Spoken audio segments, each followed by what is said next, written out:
Magandang araw po sa inyo mga kababayan. Ako po si Juan Lu. Ako po isang puppeteer at ventriloquist. Usapang puppet po muna tayo. Ang ipapakita ko po sa inyo ngayon ay isang puppet which falls under the category of a sock puppet. Ito po si Lamb Chop.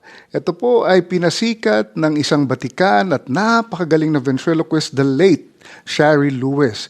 Yung original po nito ngayon ay nasa pangangalaga ng kanyang anak na si Mallory Lewis.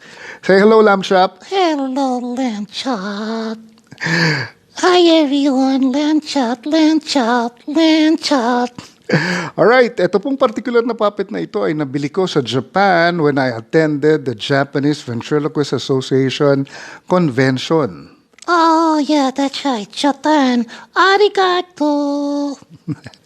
Alright, again, a sock puppet made famous by the late Shari Lewis, now with the daughter, Mallory Lewis. Lamb Chop.